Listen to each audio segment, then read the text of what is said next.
RBSC और NCERT की प्रमाणित पुस्तक जिसका नाम आता है राजस्थान अध्ययन की पुस्तक, जिसमें सामाजिक विज्ञान के महत्वपूर्ण प्रश्न जो है वो भी शामिल किए जाते हैं।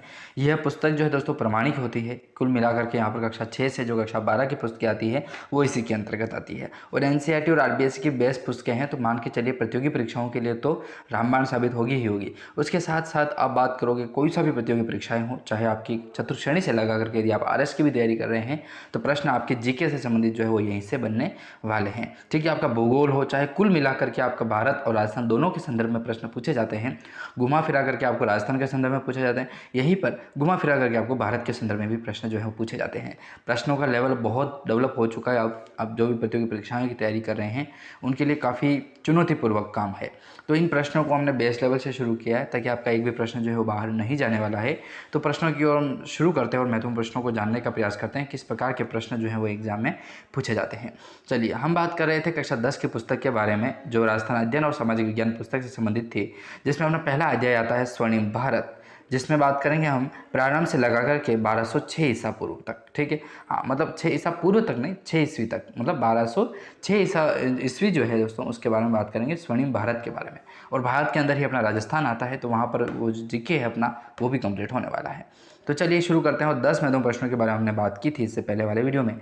आगे क्वेश्चन जानेंगे इस वीडियो में और देखते हैं किस प्रकार के प्रश्न आपको एग्जाम में पूछे जाने की जो संभावना है वो 100% रहने वाली है। चलिए, 10वां नंबर का प्रश्न आता है जो काफ़ी इंपॉर्टेंट प्रश्न भी है। प्रश्न है कि मत्स्य जनपद की राजधानी कौन सा नगर था दोस्तों। तो मत्स्य जनपद जो राजधानी है वो वर्तमान यदि बात करें तो विराटनगर, और विराटनगर अपना स्थित है दोस्तों जयपुर में। जहीं पर जो है वो पांडवों के द्वारा अज्ञातवास भी जो है वो व्यतीत किया गया था, विराटनगर जयपुर में। ठीक है, तो मत्स्य जनपद की जो राजधानी होने वाली है वो है अपने विराटनगर। 11वां महत्वपूर्ण प्रश्न है कि पांडवों ने अपना अज्ञातवास कहाँ पर जो है वो व्यतीत किया था। जैसा कि मैंने आपको बताया था अभी, पांडवों के द्वारा जो अज्ञातवास हुआ था, 5 पांडवों को अज्ञातवास हुआ था, जिसमें उनको अज्ञात अर्थात जहाँ पर जाना ना जा सके किसी को, उस जगह पर जाकर के उनको जो है वो रहना है और अज्ञातवास निकालना है। ठीक है, तो पांडवों के द्वारा जो अज्ञातवास हुआ था उसमें उन्होंने जो समय व्यतीत किया था वो विराटनगर में किया था। वो विराटनगर यदि वर्तमान स्थिति के बारे में बात करें तो विराटनगर स्थिति अपना जयपुर में। ठीक है, हाँ, तो विराटनगर में जो है उन्होंने व्यतीत किया था और विराटनगर ही जो है वो मत्स्य जनपद की राजधानी हुआ करती थी। चलिए, अगला प्रश्न देखें। 12वां नंबर का आता है कि विराटनगर को वर्तमान में किस नाम से जाना जाता है। विराटनगर जो है उसको वर्तमान में किस नाम से जाना जाता है, तो बेराट के नाम से जाना जाता है। ठीक है, बेराट, जैसे कि आपको विदित होगा कि बेराट सभ्यता जो है वो भी स्थित है अपने विराटनगर। ठीक है, तो विराटनगर को जो है वर्तमान में जाना जाता है बेराट के नाम से। 13वां महत्वपूर्ण प्रश्न आता है कि आधुनिक ब्रज क्षेत्र महाभारत काल में किस नाम से जाना जाता था, तो उसे शूरसेन के नाम से जानते थे। आधुनिक जो ब्रज क्षेत्र है दोस्तों महाभारत काल में जो है वह जाना जाता था शूरसेन के नाम से। अगला प्रश्न देखें। 14 नंबर का प्रश्न है कि शूरसेन जनपद की राजधानी कौन सा नगर था, तो याद रखिएगा मथुरा। उत्तर प्रदेश का जो मथुरा है वही शूरसेन जनपद की जो है वो राजधानी हुआ करता था। 15वां प्रश्न आता है कि शिवी जनपद की राजधानी कौन सा नगर था, तो शिवपुर का नाम आता है। शिवी जनपद अपना शिवपुर, सीधा से डायरेक्ट क्वेश्चन भी बैठता है इस पर। 16वां प्रश्न है कि प्राचीन शिवपुर वर्तमान में कहाँ पर स्थित है। दोस्तों, यह सीरीज जो है वो काफ़ी इंपॉर्टेंट भी है और इम्पोर्टेंट होने के साथ साथ आपके लिए इसलिए रामबाण साबित होने वाली है क्योंकि यहाँ पर आपको वो प्रश्न देखने को मिलेंगे जो आपके बेस लेवल से होते हैं। बेस लेवल से टॉप लेवल तक के प्रश्न यहाँ पर आपको देखने को मिलेंगे और इन्हीं प्रश्नों को जो है वो घुमा फिरा करके आपको प्रतियोगी परीक्षाओं में पूछे जाते हैं। ठीक है, तो महत्वपूर्ण प्रश्न सीरीज है, काफ़ी इंपॉर्टेंट भी है, तो जल्दी सेशन को लाइक भी करें। पीडीएफ डाउनलोड करना चाहते हैं, लिंक आपको जो है डिस्क्रिप्शन में दिया गया है।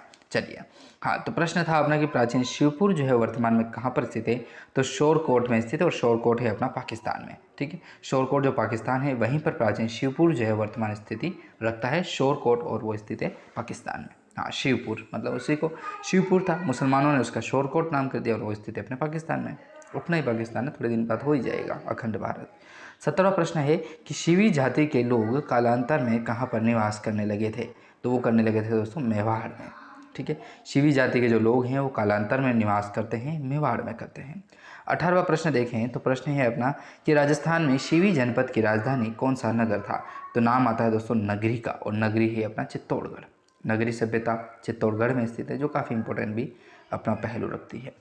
चलिए, अगला प्रश्न देखें। 19 नंबर का आता है कि गणतंत्रात्मक शासन प्रणाली के तहत चुने गए प्रतिनिधि कहाँ के शासन जो है वो संभालते थे, तो संथागार का संभालते थे दोस्तों। संथागार जो हैं वह गणतंत्रात्मक जो शासन प्रणाली है वह तहत जो है वह चुने गए प्रतिनिधि जो हैं दोस्तों अपना शासन संभालते थे संथागार में। 20 नंबर का प्रश्न आता है कि संथागार में प्रतिनिधि द्वारा अपना विचार देना क्या कहलाता था? तो अनुयुग विरोध के नाम से उन्हें जाना जाता था, अनुयुग विरोध। 21वां प्रश्न आता है कि जनपदों की सबसे बड़ी सभा को क्या कहा जाता था? तो संथागार के नाम से जानते थे। 22 नंबर का प्रश्न है कि नंद वंश का अंतिम राजा कौन था? तो घनानंद था दोस्तों। नंद वंश का अंतिम राजा नाम आता है घनानंद। ठीक है, घन घन घन घनानंद। ठीक है, तो याद रखिएगा नंद वंश का अंतिम शासक घनानंद जी थे। थैंक यू, धन्यवाद।